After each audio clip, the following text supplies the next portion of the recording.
In this video, we're going to look how can we fit a first order model using step tests. A plot of output response of a process step change in input is sometimes referred to as a process reaction curve. There are two important parameters that we're going to look from this particular plot. The first one is time constant, and the second is basically a process gain. A time constant is defined as the time taken for the system to achieve steady state at 63.2%. Now we look at the example 1. Figure shows the response of the temperature T in a continuous stir tank reactor to a step change in the feed flow rate W from 120 to 125 kilogram per minute. Find and approximate first order model for the process and this operating condition. This is the response for the system. So we have to look at the step input. So the step input changed from 120 to 125 kilogram per minute. And from this particular step input, we can see that the process reaction curve is increased from 140 degrees Celsius to 160 degrees Celsius.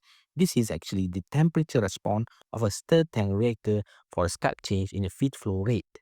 In order to solve this question, first we have to identify the changes in the set point. The changes in the set point is defined by the delta W, which is actually a magnitude changes from 125 kilogram per minute to 120 kilogram per minute. So 125 minus 120 is equal to 5 kilogram per minute. So the difference between 120 to 125 is actually 5 kilogram per minute.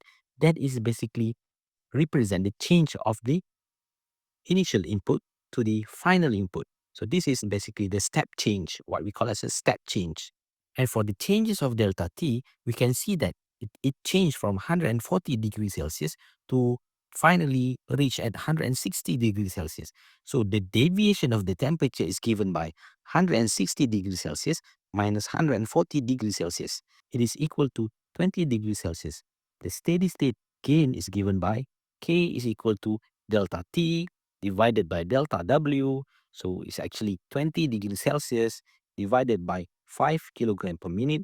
So we have 4 degrees Celsius over kilogram per minute. And 4 kilogram per minute is actually the process gain. We have our process gain. Next is we have to determine our time constant. The time constant is obtained from the tangent line construction as shown in the figure. So from this figure, this is the tangent line construction.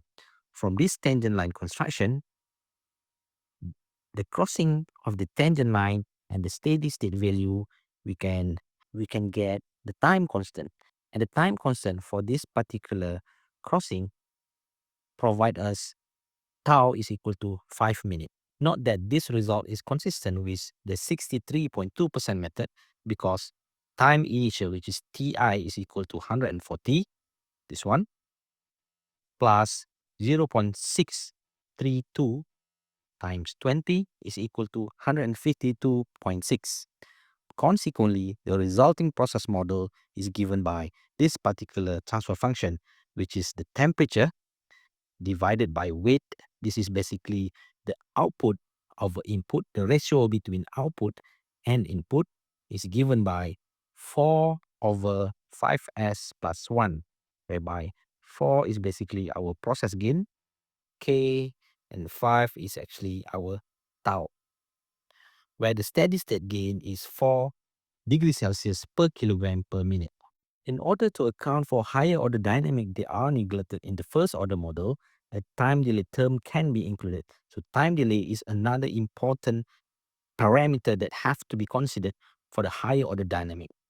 The fitting of the first order plus time delay model, or normally known as the FOPTD, is given by this transfer function, given by G of S is equal to K over tau S plus 1 multiplied by exponential terms of minus theta S. So exponential term of minus theta S is actually the time delay term whereby theta is given by the time delay quantity.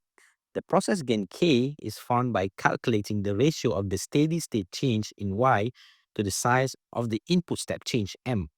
The tangent is drawn at the point of inflection of the step response, which is this one. The intersection of the tangent line and the time axis where y is equal to 0 is the time delay, which is this one. So the intersection between the tangent line and y is equal to 0 is basically the time delay. So this is the time initial, and this is the crossing, and the amount of, or the magnitude of the time is we call as the time delay. If the tangent is extended to intersect the steady state response line where y is equal to km, the point of intersection corresponds to the time t is equal to theta plus tau. Therefore, tau can be found by subtracting theta from the point of intersection.